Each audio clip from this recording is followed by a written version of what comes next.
हरि ओम। षट्चत्वारिंशः सर्गः। पुत्रवध से दुखी दिति का कश्यप जी से इंद्रहंता पुत्र की प्राप्ति के उद्देश्य से तप के लिए आज्ञा लेकर कुशप्लव में तप करना, इंद्र द्वारा उनकी परिचर्या तथा उन्हें अपवित्र अवस्था में पाकर इंद्र का उनके गर्भ के 7 टुकड़े कर डालना। हतेषु तेषु पुत्रेषु दिति परम दुःखिता मारीचम कश्यपम नाम भर्तारमिदं ब्रवीत। अपने उन पुत्रों के मारे जाने पर दिति को बड़ा दुख हुआ। वे अपने पति मरीचि नंदन कश्यप के पास जाकर बोली, हतपुत्रास्मि भगवन्तस्व पुत्रैर्महाबलैः शक्रहन्तारमिच्छामि पुत्रं दीर्घतो पौर्जितम। भगवान, आपके महाबली पुत्र देवताओं ने मेरे पुत्रों को मार डाला, अतः मैं दीर्घ काल की तपस्या से उपार्जित एक ऐसा पुत्र चाहती हूँ जो इंद्र का वध करने में समर्थ हो। साहं तपश्चरिष्यामि गर्भं मे दातुर्महसि ईश्वरं शक्रहंतारं त्वमनुज्ञातुम् अर्हसि। मैं तपस्या करूँगी, आप इसके लिए मुझे आज्ञा दें और मेरे गर्भ में ऐसा पुत्र प्रदान करें जो सब कुछ करने में समर्थ तथा इंद्र का वध करने वाला हो। तस्यास्तद वचनं श्रुत्वा मारीचः कश्यपस्तदा प्रत्युवाच महातेजा दितिं परम दुःखिताम्। उसकी यह बात सुनकर महातेजस्वी मरीच नंदन कश्यप ने उस परम दुखिनी दिति को इस प्रकार उत्तर दिया, एवं भवतु भद्रं ते शुचिर्भव तपोधने जनयिष्यसि पुत्रं त्वं शक्रहंतारमाहवे। तपोधने, ऐसा ही हो, तुम शौचाचार का पालन करो, तुम्हारा भला हो, तुम ऐसे पुत्र को जन्म दोगी जो युद्ध में इंद्र को मार सके। पूर्णे वर्ष सहस्रे तु शुचिर्यति भविष्यसि पुत्रं त्रैलोक्य हंतारं मत्तस्त्वं जनिष्यसि। यदि पूरे 1 सहस्त्र वर्ष तक पवित्रता पूर्वक रह सकोगी तो तुम मुझे त्रिलोकीनाथ इंद्र का वध करने में समर्थ पुत्र प्राप्त कर लोगी, तुम मुझसे। एवमुक्त्वा महातेजा पाणिना सम्मार्जतां तामालभ्य ततः स्वस्ति इत्युक्त्वा तपसे ययो। ऐसा कहकर महातेजस्वी कश्यप ने दिति के शरीर पर हाथ फेरा, फिर उनका स्पर्श करके कहा, तुम्हारा कल्याण हो। ऐसा कहकर वे तपस्या के लिए चले गए। गते तस्मिन् नरश्रेष्ठ दितिः परमहर्षिता कुशप्लवं समासाद्य तपस्तेपे सुदारुणम्। नरश्रेष्ठ, उनके चले जाने पर दिति अत्यंत हर्ष और उत्साह में भरकर कुशप्लव नामक तपोवन में आई और अत्यंत कठोर तपस्या करने लगी। तपस्तस्यां हि कुर्वत्यां परिचर्यां चकारः सहस्राक्षो नरश्रेष्ठ परया गुणसंपदा। पुरुष प्रवर श्री राम दिति की तपस्या करते समय सहस्त्रलोचन इंद्र विनय आदि उत्तम गुण संपत्ति से युक्त हो उनकी सेवा टहल करने लगे। अग्निं कुशान काष्ठमपः फलं मूलं तथैव च न्यवेदयत सहस्राक्षो यच्चान्यदपि कांक्षितम्। सहस्राक्ष इंद्र अपनी मौसी दिति के लिए अग्नि, कुशा, काष्ठ, जल, फल, मूल तथा अन्यान्य अभिलषित वस्तुओं को ला ला कर देते थे। गात्र संवाहनैश्चैव क्षमापनयनैस्तथा शक्रस् सर्वेषु कालेषु दितिं परिचचारः। इंद्र मौसी की से शारीरिक सेवाएं करके उनके पैर दबाकर उनकी थकावट मिटाते तथा ऐसी ही अन्य आवश्यक सेवाओं द्वारा वे हर समय दिति की परिचर्या करते थे। पूर्णे वर्ष सहस्रे सादशो ने रघुनंदन तिथि परम संहृष्टा सहस्राक्षमथा ब्रवीत।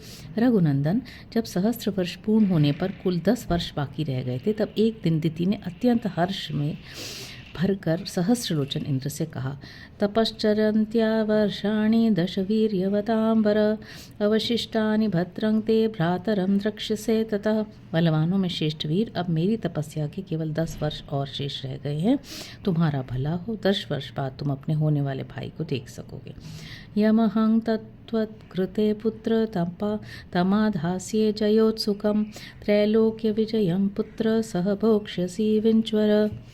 बेटा, मैंने तुम्हारे विनाश के लिए जिस पुत्र की याचना की थी, वह जब तुम्हें जीतने के लिए उत्सुक होगा, उस समय मैं उसे शांत कर दूंगी, तुम्हारे प्रति उसके वैर भाव से रहित तथा भ्रातृ स्नेह से युक्त बना दूंगी। फिर तुम उसके साथ रहकर उसी के द्वारा दी गई त्रिभुवन विजय का सुख निश्चिंत होकर भोगना। याचितेन सुरश्रेष्ठ पित्रा तव महात्मना वरो वर्ष सहस्रांते मम दत्तः सुतं प्रति। सुरश्रेष्ठ, मेरे प्रार्थना करने पर तुम्हारे महात्मा पिता ने 1000 वर्ष के बाद पुत्र होने का मुझे वर दिया है। इत्युक्त्वा च दितिस्तत्र प्राप्ते मध्यम दिनेश्वरे निद्रयापहयता देवी पादौ कृत्वात शीर्षत। ऐसा कहकर दिति नींद से अचेत हो गई। उस समय सूर्यदेव आकाश के मध्य भाग में आ गए थे। दोपहर का समय हो गया था। देवी दिति आसन पर बैठी बैठी झपकी लेने लगी। सिर झुक गया और केश पैरों से जा लगे। इस प्रकार निद्रावस्था में उन्होंने पैरों को सिर से लगा लिया। दृष्ट्वा तां शुचिं शक्र पादयो कृतमूर्धजां शिरस्थाने कृतौ पादौ जहास च मुमोद च। उन्होंने अपने केशों को पैरों पर डाल रखा था। सिर को टिकाने के लिए दोनों पैरों को ही आधार बना लिया था। यह देख दिति को अपवित्र हुई जान इंद्र हंसे और बड़े प्रसन्न हुए। तस्या शरीर विवरम प्रविवेश पुरंदरः गर्भं च सप्तधाराम चिच्छेद परमात्मवान। श्री राम फिर तो सतत सावधान रहने वाले इंद्र माता दिति के उदर में प्रविष्ट हो गए और उसमें स्थित हुए गर्भ के उन्होंने 7 टुकड़े कर डाले। भिद्यमानस्ततो गर्भो वज्रेण शतपर्वणा रुरोध सुस्वरम राम ततो दितिर्बुध्यदत्। श्री राम उनके द्वारा 100 पर्वे वाले वज्र से विदीर्ण किए जाते समय वह गर्भस्थ बालक जोर जोर से रोने लगा। इससे दिति की निद्रा टूट गई। वे जाकर उठ बैठी। माँ रुदो माँ रुदश्चेति गर्भं शक्रोभ्य भाषत बिभेद च महातेजा रुदंतमपि वास्तवः। तब इंद्र ने उस रोते हुए गर्भ से कहा, भाई रो मत। परंतु महातेजस्वी इंद्र ने रोते रहने पर भी उस गर्भ के टुकड़े कर ही डाले। न हन्तव्यमित्येव दितिरब्रवीत् निष्पपात ततः शक्रो मातुर्वचन गौरवात्। उस समय दिति ने कहा, इंद्र बच्चे को न मारो। माता के वचन का गौरव मानकर इंद्र सहसा उदर से निकल आए। प्राञ्जलिर्वज्र सहितो दितिं शक्रोभ्य भाषत अशुचिर्ते विसुप्तासि पादयोः कृतमूर्धजा। तदन्तरमहं लब्ध्वा शक्रहन्तारमाहवे अभिन्दं तथा देवी तन्मे त्वं क्षन्तुर्मर्हसि। फिर वज्र सहित इंद्र ने हाथ जोड़कर दिति से कहा, देवी तुम्हारे सिर के बाल पैरों से लगे थे। इस प्रकार तुम अपवित्र अवस्था में सोई थी।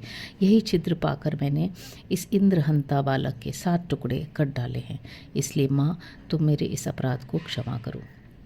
इतिहासे श्रीमद्रामायणे वाल्मीकिये आदिकाव्ये बालकांडे 44 सर्गः। इस प्रकार श्री वाल्मीकि निर्मित आर्ष रामायण आदिकाव्य के बालकांड में 46वां सर्ग पूरा हुआ।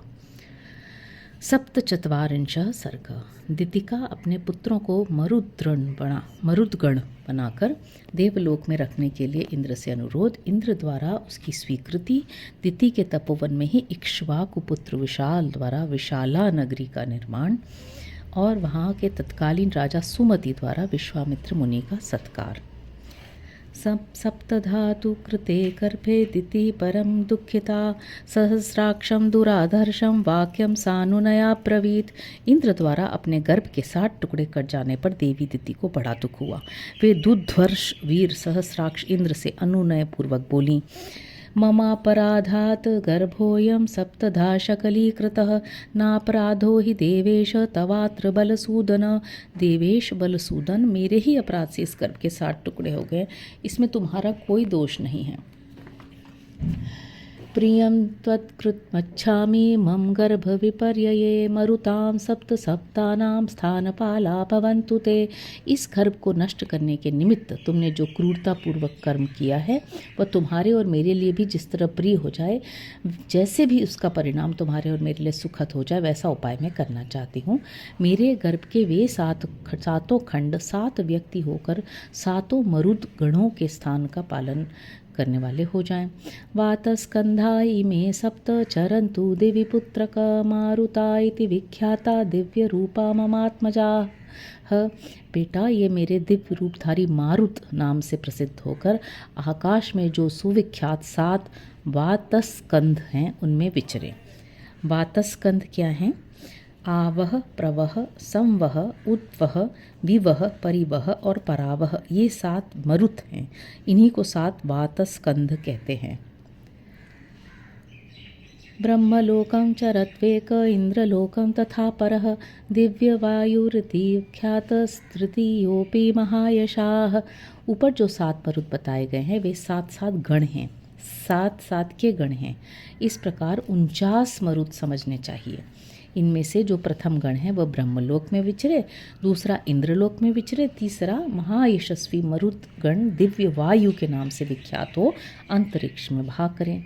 चत्वारस्तु सुरश्रेष्ठ दिशो वै तव शासनात् संचरिष्यन्ति भद्रं ते कालेन हि ममात्मजा त्वत्कृतेनैव नाम्ना वै मारुता इति विश्रुताः। सुरश्रेष्ठ तुम्हारा कल्याण हो।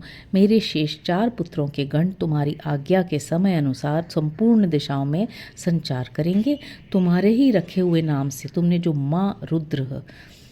माँ रुदह कहकर उन्हें रोने से मना किया था, माँ रुदह, इस वाक्य से वे सब के सब मारुत कहलाएंगे।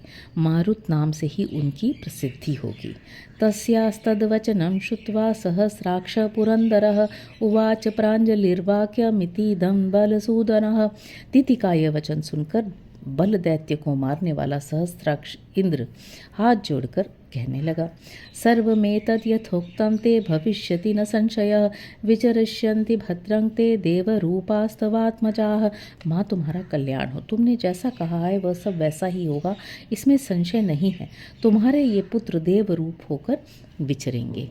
एवं तौ निश्चयं कृत्वा माता पुत्रौ तपोवने जग्म तुस्त्रिदिवं राम कृतार्थाविति न श्रुतम्। श्री राम उस तपोवन में ऐसा निश्चय करके वे दोनों माता पुत्र दिति और इंद्र कृतकृत्य हो स्वर्गलोक की ओर चले गए, ऐसा हमने सुन रखा है। एष देशः स काकुत्स महेन्द्राध्युषितः पुरा दितिं यत्र तपस्सिद्धामेवं परिचचार सः। काकुत्स यही वह देश है जहाँ पूर्व काल में रहकर देवराज इंद्र ने तपस्सिद्ध दिति की परिचर्या की थी। इक्ष्वाकोस्तु नरव्याघ्र पुत्र परमधार्मिक अलम्बुषायामुत्पन्नो विशाल इति विश्रुतः तेन चासीदिह स्थाने विशालेति पुरी कृता। पुरुष सिंह पूर्व काल में महाराज इक्ष्वाकु के परम धर्मात्मा पुत्र थे जो विशाल नाम से प्रसिद्ध हुए थे। उनका जन्म अलम्बुषा के गर्भ से हुआ था। उन्होंने इस स्थान पर विशाला नाम की पुरी बसाई थी। विशालस्य सुतो राम हेमचंद्रो महाबलः सुचंद्र इति विख्यातो हेमचंद्रादनंतरः। श्री राम विशाल के पुत्र का नाम था हेमचंद्र जो बड़े बलवान थे। हेमचंद्र के पुत्र सुचंद्र नाम से विख्यात हुए। सुचंद्र तनयो राम धूम्राश्व इति विश्रुतः धूम्राश्व तनयश्चापि सृंजयः समपद्यतः। श्री राम सुचंद्र के पुत्र ध्रुमाश्व और ध्रुमाश्व के पुत्र सृंजय हुए। सृंजयस्य सुतः श्रीमान् सहदेव प्रतापवान् कुशाश्वः सहदेवस्य पुत्र परमधार्मिकः। सृंजय के प्रतापी पुत्र श्रीमान सहदेव हुए। सहदेव के परम धर्मात्मा पुत्र का नाम कुशाश्व था। कुशाश्वस्य महातेजा सोमदत्त प्रतापवान् सोमदत्तस्य पुत्रस्तु काकुत्स इति विश्रुतः। कुशाश्व के महातेजस्वी पुत्र प्रतापी सोमदत्त हुए और सोमदत्त के पुत्र काकुत्स नाम से विख्यात हुए। तस्य पुत्रो महातेजा संप्रत्येष पुरीमिमाम् आवसत् परम प्रख्य सुमतिर्नाम दुर्जयः। काकुत्स के महातेजस्वी पुत्र सुमति नाम से प्रसिद्ध हुए जो परम कांतिमान एवं दुर्जय वीर हैं। वे ही इस समय इस पुरी में निवास करते हैं। इक्ष्वाकोस्तु प्रसादेन सर्वे वैशालिका नृपाः दीर्घायुषो महात्मानो वीर्यवन्तः सुधार्मिकाः। महाराज इक्ष्वाकु के प्रसाद से विशाला के सभी नरेश दीर्घायु महात्मा पराक्रमी और परम धार्मिक होते आए हैं। इह याद्य रजनीमेकां सुखं स्वप्स्या महे वयं श्वः प्रभाते नरश्रेष्ठ जनकं द्रष्टुर्मर्हसि। नरश्रेष्ठ आज एक रात हम लोग यहीं सुखपूर्वक शयन करेंगे, फिर कल प्रातः काल यहाँ से चलकर तुम मिथिला में राजा जनक का दर्शन करोगे। सुमतिस्तु महातेजा विश्वामित्रमुपागतं श्रुत्वा नरवर श्रेष्ठः प्रत्यागच्छन् महायशाः। नरेशों में श्रेष्ठ महातेजस्वी महायशस्वी राजा सुमति विश्वामित्र जी को पुरी के समीप आया हुआ देखकर सुनकर उनकी अगवानी के लिए स्वयं आए। पूजां च परमा प्रणामां कृत्वा सोपाध्याय सबान्धवः प्राञ्जलिः कुशलं पृष्ट्वा विश्वामित्रं तथा ब्रवीत। अपने पुरोहित और बंधु बांधवों के साथ राजा ने विश्वामित्र जी की उत्तम पूजा करके हाथ जोड़ उनका कुशल समाचार पूछा और उनसे इस प्रकार कहा। धन्योऽस्म्यनुगृहीतोऽस्मि यस्य मे विषयं मुने संप्राप्तो दर्शनं चैव नास्ति धन्यतरो मम। मुने, मैं धन्य हूँ, आपका मुझ पर बड़ा अनुग्रह है, क्योंकि आपने स्वयं मेरे राज्य में पधार कर मुझे दर्शन दिया। इस समय मुझसे बढ़कर धन्य पुरुष कोई और नहीं है। इत्यार्षे श्रीमद् रामायणे वाल्मीकीये आदिकाव्ये बालकांडे 47 सर्गा। इस प्रकार श्री वाल्मीकि निर्मित आर्ष रामायण आदि काव्य के बालकांड में 47वां सर्ग पूरा हुआ। हरि ओम।